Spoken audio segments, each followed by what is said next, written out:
Going to get a third term. So Trump 28. Trump is going to be president in 28, and people just ought to get accommodated with that. So what about the 22nd Amendment? There's many different alternatives. At the appropriate time, we'll lay out what the plan is, but there's a plan. We had longer odds in 16 and longer odds in 24 than we got in 28. And President Trump will be the president of the United States, and the country needs him to be president of the United States. We have to finish what we started. Trump is a vehicle. I know this will drive you guys crazy, but he's a vehicle of divine providence. He's an instrument. He's very imperfect. He's not churchy, not particularly religious, but he's an instrument of divine will. And you can tell this of how he's pulled this off. We need him for at least one more term, right? And he'll get that in 28. You're not driving me crazy. I'm trying to understand the coherence of the things you've just told me. On the one hand, you've said the Constitution is fit for purpose.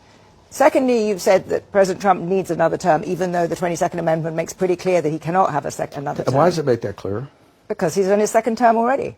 At some point in time, we will make sure we go through, Zanny, and define all those terms. But you will be undermining the spirit of that amendment, even if you find some way around it. If the American people, with the mechanisms we have, put Trump back in office, are the American people tearing up the Constitution? Would that be tearing up? Well, would the American people be going against the spirit of the Constitution, ma'am?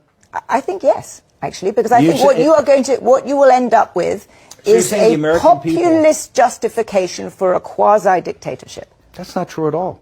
That's what it sounds like. It's not.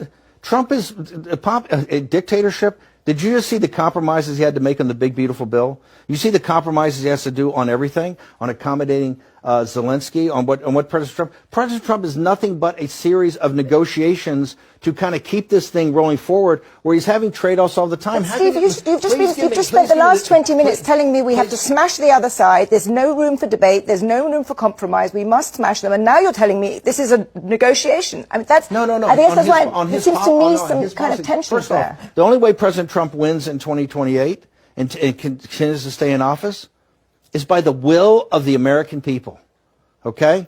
And the will of the American people is what the Constitution embodies. And so I think we're going to be in good hands there. We need to finish what we started.